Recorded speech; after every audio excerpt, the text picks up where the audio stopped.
Hai, pernah nggak kamu ngerasa masa kecilmu hilang terlalu cepat? Harus ngurus adik, masak buat keluarga, nemenin orang tua berantem, dan bahkan jadi tempat curhat mereka. Seolah-olah kamu bukan anak lagi, tapi orang dewasa kecil yang harus kuat setiap saat. Kalau kamu pernah ngalamin itu, mungkin kamu adalah korban parentification. Jadi, parentification itu adalah kondisi ketika anak dipaksa mengambil peran dan tanggung jawab orang dewasa dalam keluarga.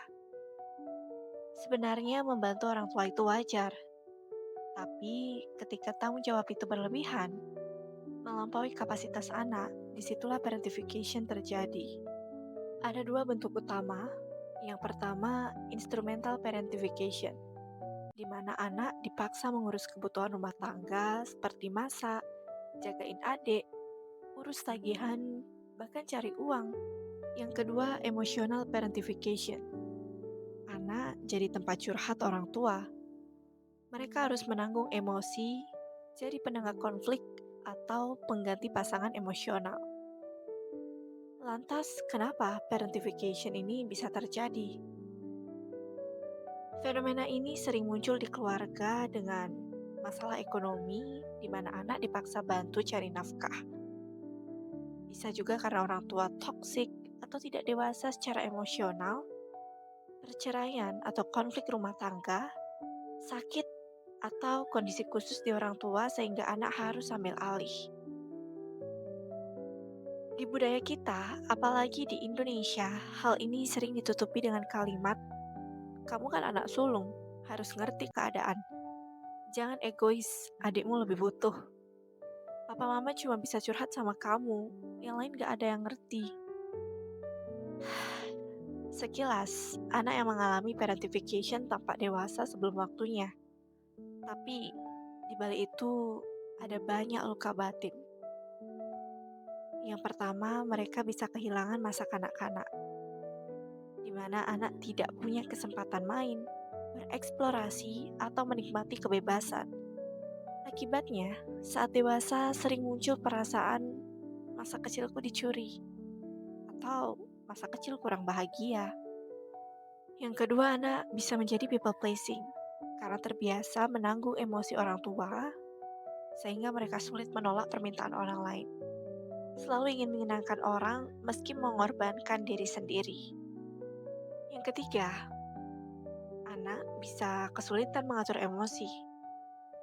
Anak tidak belajar memproses emosinya sendiri karena dari kecil fokusnya menenangkan orang lain. Akibatnya menjadi gampang cemas, marah, atau merasa kosong. Dan bisa juga akan mengalami beban guilt and shame. Mereka sering merasa bersalah kalau tidak bisa membantu. Bahkan ketika dewasa, kalau ingin menolak, ada rasa aku anak yang durhaka. Dan pastinya akan sulit membangun hubungan yang sehat. Anak yang jadi orang tua di rumah sering tumbuh dengan pola relasi tidak seimbang. Bisa jadi terlalu mandiri dan takut bergantung pada orang lain, atau sebaliknya, mencari pasangan untuk diselamatkan. Yang keenam, anak menjadi rentan depresi atau burnout. Tekanan sejak kecil membuat tubuh dan pikiran mudah kelelahan. Banyak kasus parentification yang akhirnya berujung pada depresi, cemas, bahkan self-harm. Coba kita bayangin, seorang anak umur 10 tahun, setiap pagi dia yang harus bangunin adiknya, bikin sarapan, lalu antar adiknya ke sekolah sebelum berangkat sekolah sendiri. Malam harinya dia dengar ibunya nangis karena ayahnya marah. Dia jadi teman curhat, padahal sebenarnya dia juga takut. Anak itu tumbuh cepat, terlihat kuat, tapi dalam hati dia merasa sendirian dan gak punya tempat aman untuk jadi anak-anak. Inilah gambaran sederhana dari parentification. Menariknya, sebagian anak yang mengalami parentification justru tumbuh jadi pribadi yang tangguh, mandiri, disiplin, peduli pada orang lain, punya empati yang tinggi karena terbiasa mendengarkan. Tapi masalahnya, kelebihan itu muncul bukan dari proses yang sehat, melainkan dari survival mode. Dan seringkali, luka batinnya tetap ada sampai dewasa. Kalau kamu ngerasa pernah atau sedang jadi korban parentification, ada beberapa langkah untuk mulai healing. Yang pertama, sadari dan validasi pengalamanmu. Akui bahwa yang kamu alami bukan hal normal untuk anak. Kamu berhak merasa lelah, marah, atau sedih karena kehilangan masa kecil. Dan yang kedua, bedakan tanggung jawab dengan kewajiban orang tua. Ingat ya, bantu orang tua itu boleh, tapi tanggung jawab utama tetap ada pada orang tua. Kamu nggak salah kok kalau merasa kewalahan. Dan belajar membuat batasan. Misalnya, ketika orang tua mulai curhat masalah rumah tangga, kamu bisa bilang, aku sayang mama papa, tapi aku nggak bisa jadi tempat curhat untuk hal ini. Lalu, kamu juga bisa bangun support system, di mana bisa mencari teman, pasangan, atau komunitas yang bisa jadi tempat aman.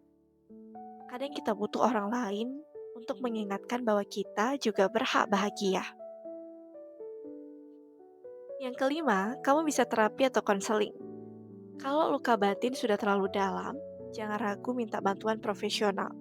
Psikolog bisa bantu memahami pola lama dan membangun pola baru yang lebih sehat. Dan rawat inner childmu. Lakukan hal-hal kecil yang dulu nggak sempat kamu nikmati di masa kecil. Main game, nonton kartun, atau sekedar memberi afirmasi pada diri kecilmu seperti, aku sayang kamu dan kamu gak harus kuat sendirian. Parentification bukan sekedar cerita tentang anak yang dewasa sebelum waktunya. Ini tentang anak-anak yang kehilangan kesempatan jadi diri sendiri karena harus menanggung beban orang tua.